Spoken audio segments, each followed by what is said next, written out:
Do you let your kids take their cell phones to class? Do your school district even allow them? Digital device policies are all over the map in the U.S. schools. Will parents and teachers divide on whether to curb or outright ban such phone use in school grounds? Some schools make the kids place their phones in their locker. Others require them to be checked in at the office, but some are okay with having students keeping them in their backpack or pocket as long as they are turned off.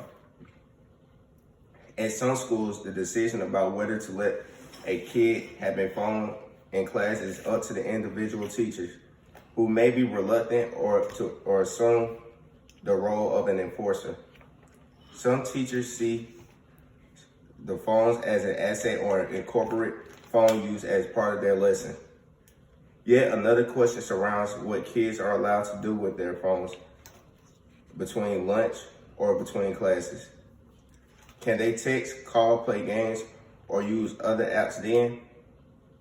California just recently passed a law that gives public and charter schools the authority to prohibit cell phone use in the classroom, except during emergencies or other special circumstances, such as when the Forest Hills Public School in Grand Rapids, Michigan revised the policy recently so that students would not be allowed to carry or use cell phones during the school day. A similar act is in place at Washington High School in Massillon, Ohio. A principal expressed his happiness on Twitter about his school's policy, looking forward to seeing faces, not cell phones, headphones this school year. What doesn't seem to be in dispute is that screen time addiction is a problem for young and old kids fixated on smartphones. Screens may merely be modeling the behavior of mom and dad. A student having their phone during the school day in today's world is one way teens feel safer while attending school for the day. The school handbook states that if a student is caught using their phone without permission during the day, then they will have an in-school suspension in situation of emergencies. Students that are instructed to sit in the office and make a call.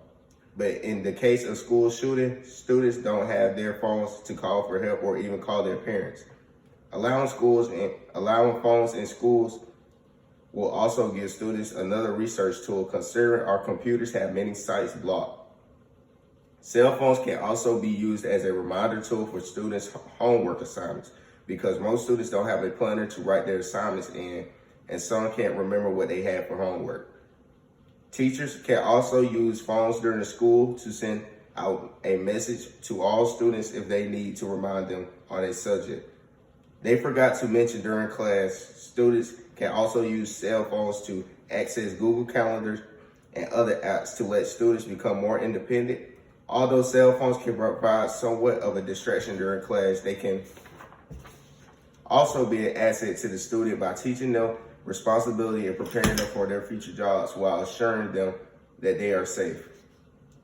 I think if managed properly, cell phones can be used as tools to help children learn in the classroom. I think cell phones give students access tools and apps that can help them complete and stay on top of their classwork. These tools can also teach students to develop better study habits like time management and organization skills. Social media can keep students interested in class and encourage them to participate in the discussion. Some students create Twitter hashtags or message boards students can use during class discussions to share thoughts and ideas. This can be especially helpful for students who might not be comfortable speaking in class. Also, I feel like teachers can take advantage of cell phones by providing students with resources to find more information about a topic. This can include videos, news stories, online discussion groups, and more. Allowing students to access these resources in class can help encourage participation and discussion. This is why I feel like students should have their cell phones in class.